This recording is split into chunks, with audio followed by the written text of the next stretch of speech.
And welcome to my YouTube channel study with talented boy.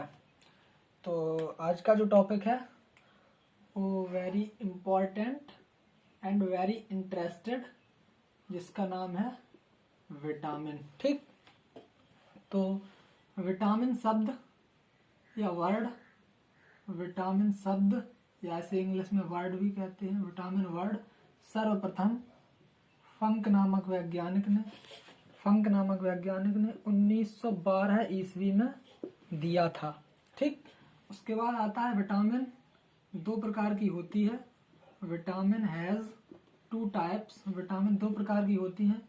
Number एक water soluble और number दो आपकी आती है फैट सॉल्यूबल। अब ये होता क्या है water soluble and fat soluble? Water soluble का मतलब जल में घुलनशील, जो जल में घुल जाती है, और जो फैट सॉल्यूबल यानी कि वसा में घुलनशील। ठीक, तो वाटर सॉल्यूबल जो विटामिन है उनका नाम है vitamin B and vitamin C, और फैट सॉल्यूबल जो है वो है आपकी ए, डी, ई, के, और यही चार ये और दो ये 6 विटामिन आपकी एग्जाम में पूछी जाती हैं, वेरी इंपॉर्टेंट है। ठीक है, तो उसके बाद अब हम विटामिन ए से आपकी स्टार्टिंग से बात करेंगे। विटामिन ए से, तो विटामिन ए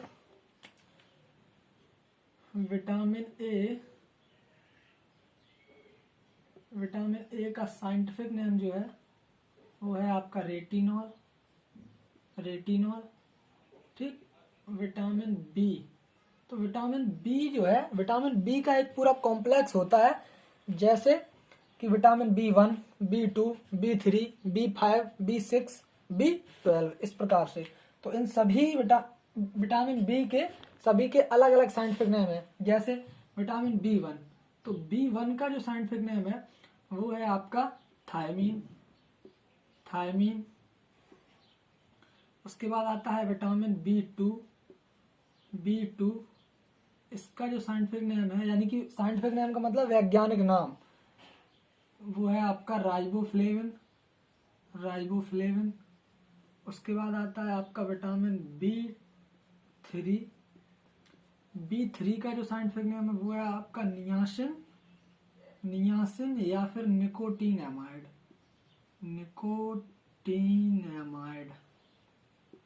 ठीक, इसे नियासिन भी बोल सकते हैं विटामिन B3 को, और निकोटीनैमाइड भी। उसके बाद आता है आपका विटामिन B5 का जो साइंटिफिक नेम है वो है आपका पेंटोथोनिक एसिड। ठीक, यहाँ तक कंप्लीट। उसके बाद आता है विटामिन B6 का जो साइंटिफिक नेम है वो है आपका पाइरिडॉक्सिन। ठीक, उसके बाद आता है आपका विटामिन B12, इसका जो साइंटिफिक नेम है वो है आपका साइनोकोवैलामाइन। ठीक, ये हो गया। उसके बाद आता है आपका विटामिन सी। विटामिन बी यहाँ पे खत्म हो गई। उसके बाद आता है विटामिन सी, तो विटामिन सी का जो साइंटिफिक नेम है वो है आपका एस्कॉर्बिक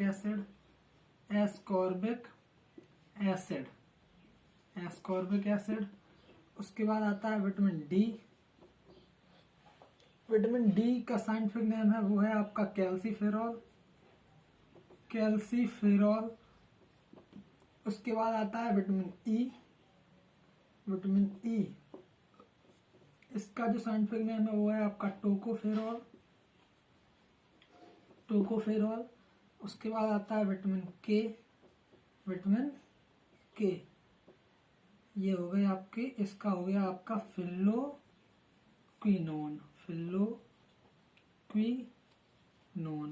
ठीक, अब देखो आपकी विटामिन ए एक, विटामिन बी का पूरा कॉम्प्लेक्स 2, 3, 4, 5, 6, टोटल 6 विटामिन हो गई। उसके बाद अब तो ये हो गई इसके साइंटिफिक नेम की बात, और इसके बाद आता है आपका इसकी कमी से होने वाले रोग, कौन सी विटामिन से कौन से रोग होते हैं। ठीक है, तो अब बात कर लेते हैं रोग की। तो विटामिन ए की कमी से जो होने वाला रोग है वो है आपका रतौंधी। रतौंधी, जिसे इंग्लिश में नाइट ब्लाइंडनेस भी कहते हैं। Night blindness. उसके बाद रतौंधी को ही नाइट ब्लाइंडनेस कहते हैं। उसके बाद एक दूसरा रोग है इसका, वो है आपका जीरोप्थेल्मिया। जीरोप्थेल्मिया, ठीक। उसके बाद आता है vitamin B one. B one की कमी से होने वाला रोग है वो है आपका वेरी वेरी वेरी वेरी। इस वेरी वेरी का जो मीन है, यानी कि इसका मतलब वेरी वेरी होता क्या है, वो है आपका digestive disturbance of digestive system, यानी कि हमारे जो पाचन तंत्र है उसमें कमी आ जाती है विटामिन बी वन की कमी से, ठीक। उसके बाद आता है vitamin B two. B two में विटामिन बी टू की कमी से जो होने वाला रोग है वो है आपका फोटोफोबिया। फोटोफोबिया, तो फोटोफोबिया क्या है इसको भी समझ लो। फोटोफोबिया मतलब फोटो का मतलब होता है प्रकाश और फोबिया का मतलब होता है डर। यानी कि विटामिन बी टू की कमी से व्यक्ति सूर्य की रोशनी में कम जाता है। यानी कि जब व्यक्ति विटामिन बी टू की कमी होगी तो सूर्य की रोशनी में कम जाएगा। उसके बाद विटामिन बी टू की कमी से होने वाले और रोग हैं जैसे कि होंठ का चिटकना या फटना। उसके बाद एक है स्किन क्रैकिंग ऑफ स्किन, या फिर इसे कह सकते हैं हिंदी में त्वचा का चिटकना या फटना, क्रैकिंग ऑफ स्किन, ठीक। उसके बाद आता है आपका B5 और B6। ये आप इनकी कमी से होने वाले रोग कोई खास है नहीं और ना ही कोई एग्जाम में पूछे जाते हैं, इसलिए इनको छोड़ दो। उसके बाद आता है विटामिन सी। तो विटामिन सी से जो होने वाला रोग है वो है आपका स्कर्वी, जिसे इंग्लिश में यूं लिख दें स्कर्वी, ठीक। अब विटामिन डी की कमी से जो होने वाला रोग है वो है आपका जो सबसे प्रचलित रोग है इसका, वो है आपका रिकेट्स, ठीक। अब ये तो आपका प्रचलित है। इसके अलावा भी यदि कहीं पूछ ले, हम बता दें, तो इसके अलावा भी जो आता है वो है आपका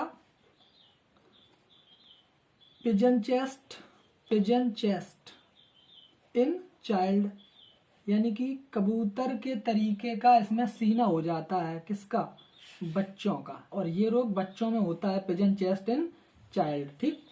उसके बाद आता है आपका इसकी कमी से होने वाला रोग एक है ऑस्टोमलेशिया, और ये होता है इन एडल्ट, यानी कि वयस्क लोगों में जिनकी आयु 18 से अधिक है, उनमें ये रोग होता है इन एडल्ट, ऑस्टोमलेशिया नामक रोग। और किसकी कमी से, विटामिन डी की कमी से, ठीक। उसके बाद आता है ई। तो विटामिन ई की कमी से जो होने वाला रोग है वो है आपका स्टेरिलिटी का मतलब बांझपन। और ये रोग ये रोग सिर्फ स्त्रियों में होता है, या कह सकते हैं फीमेल्स में या मादा में, ठीक। स्टेरिलिटी, बांझपन, ये होता है विटामिन ई की कमी से, ठीक। उसके बाद आता है विटामिन के। तो विटामिन के की कमी से जो होने वाला रोग है वो है आपका नो क्लॉटिंग ऑफ ब्लड, या फिर इसे कह सकते हैं डिलेड ब्लड क्लॉटिंग, यानी कि इसमें रक्त का थक्का जो है वो जल्दी से नहीं जमता है। डिलेड ब्लड क्लॉटिंग, यानी कि यदि जब हमारी कहीं उंगली कट जाए तो रक्त का थक्का जल्दी से ना जमे, तो समझ लो कभी कभी ब्लड फ्लो होता रहे, तो समझ लो कि हमें विटामिन के की कमी है, ठीक। तो ये तो हो गए इनके रोग। अब इसको एक बार से रिकैप कर दें कि विटामिन ए का जो साइंटिफिक नेम है वो है आपका रेटिनॉल। विटामिन B1 का जो साइंटिफिक नेम है वो है आपका थायमीन। विटामिन B2 का जो साइंटिफिक नेम है वो है आपका राइबोफ्लेविन। B3 का साइंटिफिक नेम वो है नियासिन या निकोटिनामाइड। B5 का जो साइंटिफिक नेम है वो है आपका पेंटोथोनिक एसिड। B6 का जो साइंटिफिक नेम है वो है आपका पायरोडॉक्सिन। B12 का जो साइंटिफिक नेम है वो है आपका साइनोकोवैलामाइन। विटामिन सी का जो साइंटिफिक नेम है वो है आपका एस्कॉर्बिक एसिड। और विटामिन डी का जो साइंटिफिक नेम है वो है आपका कैल्सीफेरॉल। विटामिन ई का जो साइंटिफिक नेम है वो है आपका टोकोफेरॉल, और विटामिन के का जो साइंटिफिक नेम है वो है आपका फिल्लोक्विनोन। और इसकी कमी से जो होने वाले रोग हैं वो भी हम बता दें जल्दी से, कि विटामिन ए की कमी से होने वाला रोग रतौंधी, जो कि बहुत महत्वपूर्ण है एग्जाम के पॉइंट ऑफ व्यू से काफी, और B1 कमी से होने वाला रोग बेरी, या फिर यूं भी कह देते हैं कि विटामिन बी कमी से होने वाला रोग, छोटे क्लासों में सीधे सीधे यही पढ़ाया जाता है कि विटामिन बी कमी से होने वाला रोग तो सीधे सीधे बेरी, ठीक है। और यदि हम उसके अंदर जाएं तब ये कॉम्प्लेक्स उसका निकलता है, ठीक है। उसके बाद आता है विटामिन सी। तो विटामिन सी की कमी से होने वाला रोग आपका स्कर्वी सबसे ज्यादा पूछा जाता है। विटामिन डी कमी से होने वाला रोग रिकेट्स, और विटामिन ई कमी से होने वाला रोग आपका स्टेरिलिटी या बांझपन, और विटामिन के कमी से होने वाला रोग यानी कि रक्त के थक्के का ना जमना, या डिलेड ब्लड क्लॉटिंग, या कह सकते हैं नो क्लॉटिंग ऑफ ब्लड। अब इसका आप चाहें तो स्क्रीनशॉट ले सकते हैं, ठीक है, और ना चाहें तो आप ऐसे भी पढ़ सकते हैं, ठीक है। अब इनके रोगों का एक हम ट्रिक बता दें आपको, बहुत अच्छी ट्रिक है याद करने की। एक ट्रिक क्या है कि हमने बताया था कि विटामिन ए की कमी से होने वाला जो रोग है वो है आपका रतौंधी, और विटामिन बी की कमी से वो आपका पूरा ले लो यहाँ तक, वो होता है आपका वेरी, ठीक। उसके बाद आता है सी की कमी से जो होने वाला रोग वो है आपका स्कर्वी। डी की कमी से होने वाला रोग है वो है आपका रिकेट्स। उसके बाद ई की कमी से होने वाला रोग वो है आपका बांझपन, ठीक। और के की कमी से जो होने वाला रोग है वो है आपका नो क्लॉटिंग ऑफ ब्लड, या रक्त के थक्के का ना जमना, रक्त का थक्का ना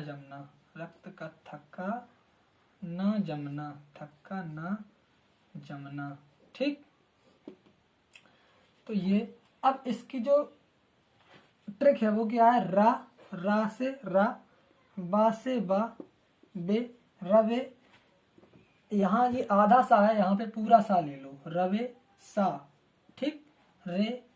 री से फिर से रे ले लो, रवे सारे, और बांझ से ले लो वहां, ठीक, वहां। अब इसे या इतना भी बना सकते हैं कि रवे सारे वहां, या फिर वैसे ट्रिक ये है रवे सारे वहां पर, ठीक। तो इसकी ये ट्रिक है।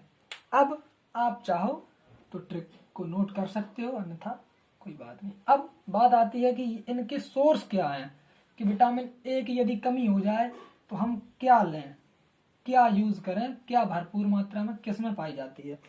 तो बात करें कि विटामिन ए जो सबसे ज्यादा फलों में पाई जाती है वो पाई जाती है आपकी आम में, और उसके बाद पपीता में, ठीक। उसके बाद एक यूरोपियन गाजर आती है, लाल वाली नहीं, पीली वाली गाजर, वो आपकी उसमें विटामिन ए भरपूर मात्रा में पाई जाती है। सबसे पहले सबसे ज्यादा विटामिन ए पाई जाती है वो पाई जाती है आम में, उसके बाद पपीता में, फिर गाजर में। और या फिर यूं कह दें कि फलों की बात करें तो पीले फल, ऑल येलो कलर फ्रूट्स, पीले फल जितने भी हैं उन सभी में विटामिन ए भरपूर मात्रा में पाई जाती है, ठीक। अब बात करें विटामिन बी की, तो विटामिन बी जो है आपका यहाँ तक, विटामिन बी की यदि कमी है तो आप क्या लें, उसके लिए आप लें पल्सेस मीन्स दालें, या फिर फिश यानी कि मछली, ठीक। उसके बाद मछली के बाद आप मिल्क ले सकते हैं, मिल्क मीन्स दूध लें, और इसमें जो है आप ले सकते हैं मीट, मांस, ठीक। ये हो गया आपका। उसके बाद आता है आपका विटामिन सी। तो विटामिन सी सबसे अधिक किस फल में पाई जाती है, तो वो है आपकी बारबडोस चेरी। एक चेरी आती है जिसका नाम है बारबडोस चेरी, ठीक। सबसे नंबर 1 पे विटामिन सी सबसे अधिक इसमें पाई जाती है बारबडोस चेरी में। नंबर 2 पे आता है आपका आंवला, और जब आपको आंवला भी ऑप्शन में ना मिले तो आता है आपका अमरूद, ठीक है। सबसे ज्यादा बारबडोस चेरी में पाई जाती है, फलों की बात कर रहे हैं, उसके बाद आंवले में, फिर आपकी अमरूद में, ठीक। अब बात करें कि सब्जियों में सबसे अधिक किस सब्जी में विटामिन सी पाई जाती है, तो वो पाई जाती है आपकी पत्ता गोभी में। इसमें पत्ता गोभी में सबसे अधिक आपकी विटामिन सी पाई जाती है, ठीक है। अब एक बात करें कि विटामिन जो ये रह गया विटामिन B12 है, इसमें एक तत्व पाया जाता है जो कि बहुत ही, जिसका नाम है कोबाल्ट, और ये तत्व जो है कैंसर में उपयोगी होता है, ये तत्व, ठीक है, कोबाल्ट। ये परीक्षा में पूछा जाता है कि विटामिन B12 में कौन सा तत्व पाया जाता है, तो आप क्या बताएंगे? कोबाल्ट। ठीक है। उसके बाद आता है विटामिन C, तो बता ही दिया। विटामिन D, तो विटामिन D में आप ले सकते हैं। विटामिन D सबसे अधिक किसमें पाई जाती है? वो आप सनलाइट, सनलाइट का मतलब सूर्य की रोशनी, जब सूर्य निकल रहा हो, निकलता हुआ सूर्य है, उसकी आप रोशनी लें, ठीक है, तो आपको विटामिन D भरपूर मात्रा में मिलेगी। ठीक। उसके बाद आता है विटामिन E, तो विटामिन E के लिए क्या करें? Outer layer of grain, outer layer of grain मतलब अनाज की जो बाहरी परत है उसका सेवन करें। ठीक है। तो आउटर लेयर ऑफ ग्रेन, तो विटामिन E की हमें कमी की पूर्ति होगी। उसके बाद आता है विटामिन K, तो विटामिन K के लिए क्या है? आप कॉलीफ्लावर ले सकते हैं, कॉलीफ्लावर। ठीक है, ये हो गया। अब ये आपकी जो मेन विटामिन थी वो तो आपकी कंप्लीट हो गई। ठीक है। उसके बाद अब बात आती है आपकी, कुछ विटामिन ऐसी हैं जिनके जो कहीं ज्यादा पूछी नहीं जाती हैं बट फिर भी बता दें। ठीक है, जो कहीं पूछी नहीं जाती बट फिर भी बता दें, जैसे कि आपकी आती है विटामिन H। विटामिन H, इसका जो साइंटिफिक नेम है वो है आपका बायोटीन।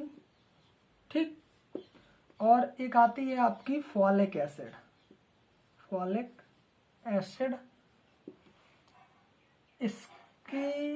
इसका जो ये मतलब एसिड है, यानी कि ये अम्ल के रूप में एक एसिड है। ठीक है। तो इसकी कमी से जो होने वाला रोग है वो है आपका एनीमिया। बस यही पूछा जाता है, यही यदि पूछा जाएगा तो कि फॉलिक एसिड की कमी से एनीमिया, बाकी कुछ नहीं। ठीक है। तो हमारा ये कॉन्सेप्ट क्लियर विटामिन का, आज पूरा कॉन्सेप्ट क्लियर हो गया। तो यदि वीडियो अच्छा लगा हो तो लाइक करें, कमेंट करें, सब्सक्राइब, और चैनल पर यदि नए हो तो सब्सक्राइब करें। धन्यवाद।